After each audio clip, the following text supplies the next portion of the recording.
messieurs les parlementaires, monsieur le président de l'association des maires, mesdames et messieurs les élus ici présents, les maires, les conseillers de la collectivité territoriale, présidents et présidentes des EPCI, mesdames et messieurs les représentants des chambres consulaires, des socioprofessionnels, chers tous avec le protocole réservé, merci. Nous sommes réunis ici pour déterminer l'organisation politique et administrative de notre pays. Mais il s'agit également par voie de conséquence de poser les bases de l'organisation économique et sociale qui en découlera. Nous aimons et admirons toutes et tous la Guyane.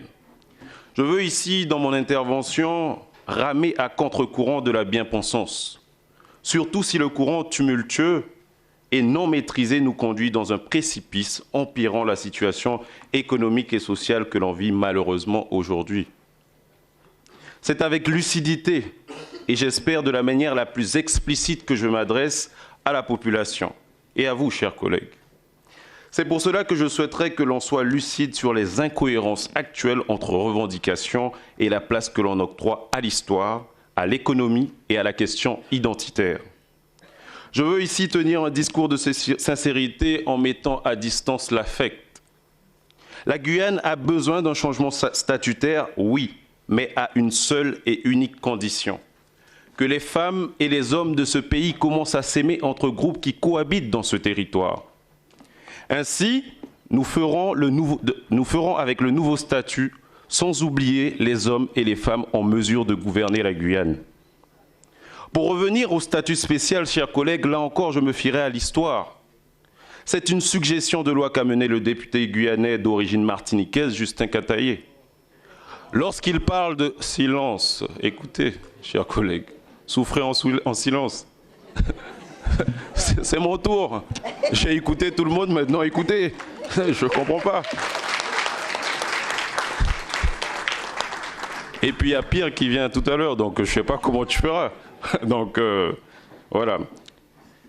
C'est la réalité et je pense que personne ne peut le contester. Il est d'origine martiniquaise. J'ai dit député guyanais. Donc voilà.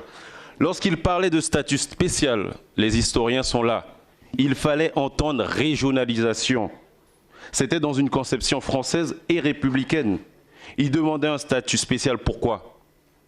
Parce que la Guyane est un vaste territoire avec des populations différentes des Antilles, un sous-sol différent, et du coup la départementalisation ne répondait pas aux singularités de la Guyane et qu'il voulait une loi spécifiquement guyanaise, d'où la grammaire du franc, loi pays.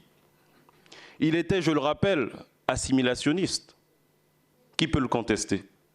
Il était assimilationniste, c'est-à-dire faire disparaître tout particularisme culturel et d'imposer l'assimilation culturelle aux minorités.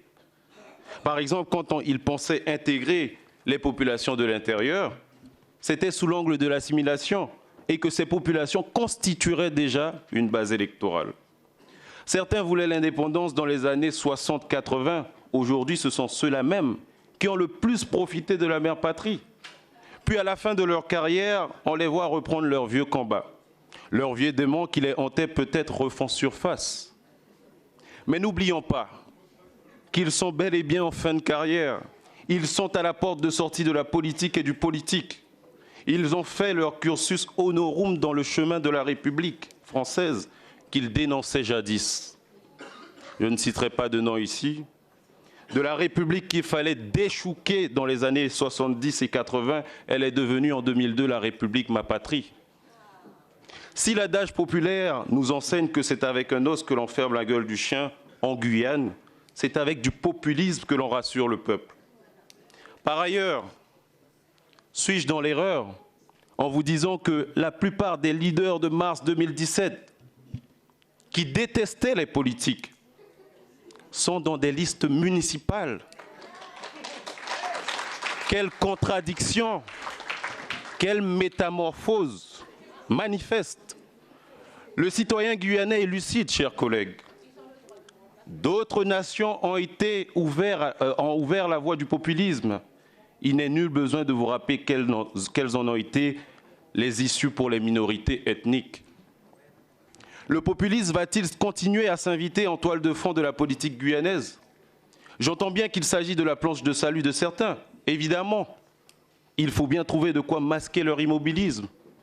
D'autant plus qu'ils représentent l'opium de notre société guyanaise, qui va mal. Ce n'est pas la voie que je choisis. Par respect pour mes électeurs et en accord avec mes convictions personnelles, je veux œuvrer pour mon pays. Mais je veux œuvrer vrai. Prenons notre destin en main avec l'amour de l'autre et du territoire. Travaillons ensemble.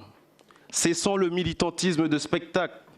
Faisons taire les prédicateurs, les messagers de discours de non-sens. Cessons le maquillonnage politique. Vous savez, le courage politique n'est pas de la communication outrancière qui voudrait faire croire que l'on se bat pour le pays, alors qu'il y a zéro résultat. Le véritable courage politique, c'est de penser aux générations à venir et à ceux que nous leur laisserons à travers nos actions politiques. Ce n'est pas moi qui le dis, c'est le grand Winston Churchill. Parlons du drapeau. Parlons du drapeau. Parlons du drapeau. Suivez mon regard et parlons du drapeau. À quoi sert un drapeau? À quoi sert un drapeau? C'est ce qui permet de représenter à travers des emblèmes et des couleurs l'identité d'une nation, d'un territoire, d'un groupe ou d'une communauté. Il est l'incarnation de cette identité dans toute sa pluralité. Malheureusement, en Guyane, ceux qui défendent l'officialisation de ce symbole veulent imposer un drapeau qui ne représente pas l'ensemble de la population. L'élaboration... Souffrez en silence, encore une fois, j'y viens, attendez, j'arrive. L'élaboration du drapeau de la République du Suriname peut être un exemple. Rejeté par des groupes qui n'ont pas été à l'origine de sa création, le drapeau de 1954 a dû être repensé par l'ensemble des ethnies qui abritaient le Suriname en 1975. Pendant le mouvement d'unité, personne n'a rien dit. Mais maintenant, qu'attendons-nous pour rétablir les choses? Sans ces petites choses, nous n'irons nulle part. Une imposture ou une légitimité volée ne sera jamais le fruit d'une paix sociale, surtout lorsque l'on parle de symboles d'appartenance pour un territoire comme le nôtre. Les populations éloignées des centres névralgiques de la Guyane n'attendent pas une reconnaissance et un respect à travers le carnaval, mais une reconnaissance dans la construction de notre société guyanaise. Aligner deux bouts de tissu ou des symboles d'un groupe au carnaval relève d'une parodie inqualifiable je pense. Il faut absolument créer un sentiment d'appartenance dans ce territoire. Ce débat statutaire, belle transition, ce débat statutaire demandé et exigé par le Front n'est qu'un moyen, selon moi, de faire de grands gestes. En gros, de faire de la gesticulation politique, si personne ne peut le dire, moi je le pense. Mais aussi d'avoir une existence dans l'espace public guyanais. Pour ceux qui sont surpris par mes mots, rassurez-vous et allez voir quand on parle des élus présents comme des menteurs, des traîtres, des chiens, des rats petits comme gros, et j'en passe. Contrairement au congrès de la dernière fois, je suis bien présent physiquement et prêt au débat. Le Front, d'ailleurs, le mot en lui-même en dit long. L'entité change de nom et de visage en fonction de l'institution qu'ils veulent pénétrer. Ils manipulent le manipulable, non conscient des intentions inavouées de leur combat en jouant sur sa détresse. Ainsi, comment expliquer, mes chers collègues, une grève générale à l'occasion du congrès où nous sommes censés discuter de l'avenir de notre pays? Pour cette opération de communication, voyez-vous, il se métamorphose en UTG. Où commence le militantisme? Où s'arrête-t-il?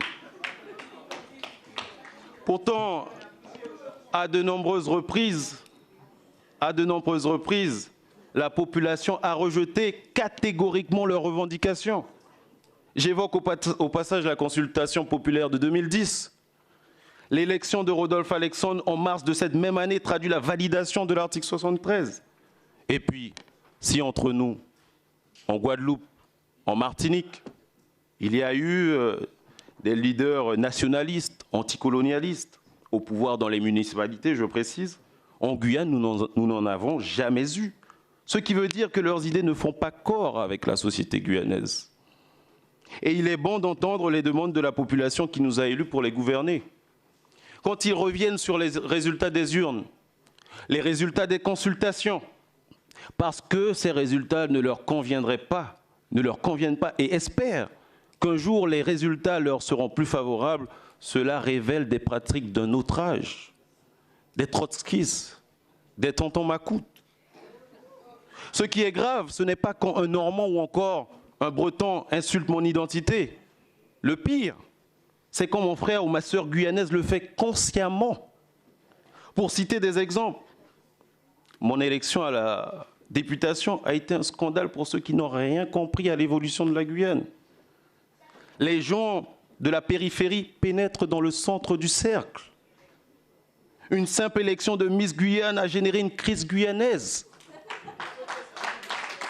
L'identité guyanaise ne peut se faire, ne peut être pensée à partir du bon vouloir d'un groupuscule politique. Ils détruisent le vivre ensemble, mais ils veulent paradoxalement élaborer un modèle de société.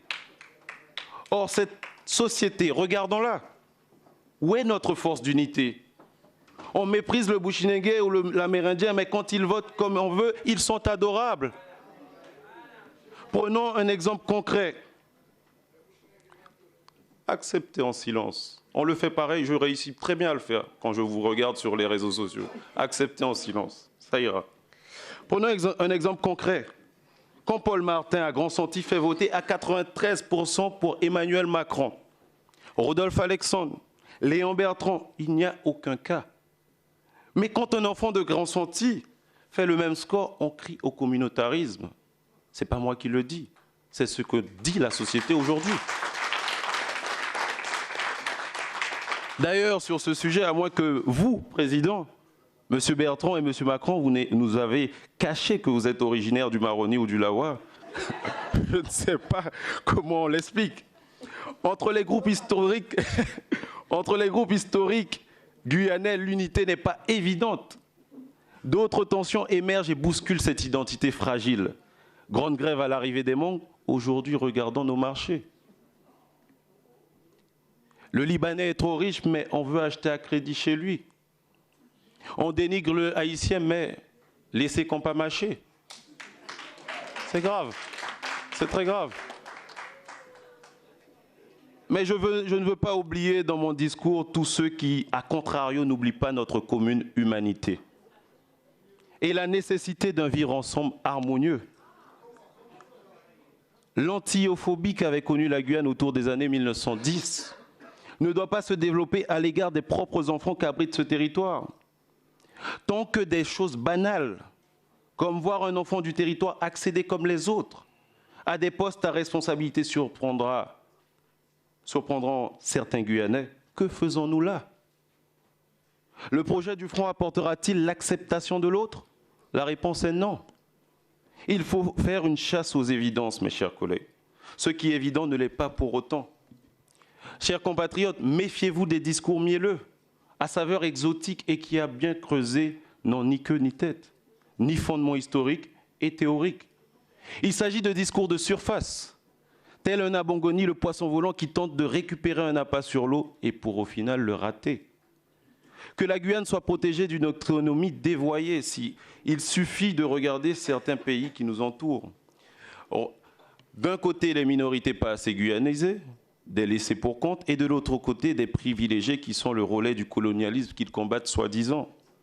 Souhaitons-nous pour notre territoire un système de caste sur le même modèle de ce qui se fait en Inde? Cessons de tolérer l'esclavagisme entre Noirs, le colorisme, la haine raciale, la haine de nous-mêmes. Cessons de tolérer une hiérarchie de communautés. Érigeons-nous comme un rempart face à ces murs de la haine qui nous broient. L'heure est à l'autoréparation. Que celui qui peut démontrer le contraire et dire par la même voix que nous sommes en harmonie sur ce territoire, lève le doigt. Ou se taise à jamais. Personne ne lève le doigt en se mettant au travail pour changer les choses. Monsieur le Président, chers collègues, j'ai voulu parler vrai et j'ai vu que ça a interpellé. Ça a interpellé. ça a interpellé. Il nous faut travailler sérieusement. Sommes-nous prêts à travailler avec acharnement pour notre Guyane? Je suis prêt, sans menace. Je suis prêt, sans violence ni virulence. Ces méthodes... Si, faites, Monsieur le Président, la police, s'il vous plaît. Messieurs et mesdames, Monsieur Wakapou, nous avons tous du respect pour vous. Tout le monde a travaillé. Monsieur Wakapou, je vous en prie.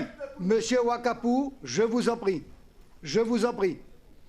Nous tenons ici une assemblée solennelle des élus. Ce sont les élus qui s'expriment. Je veux bien qu'on applaudisse ou pas, mais respectons-nous.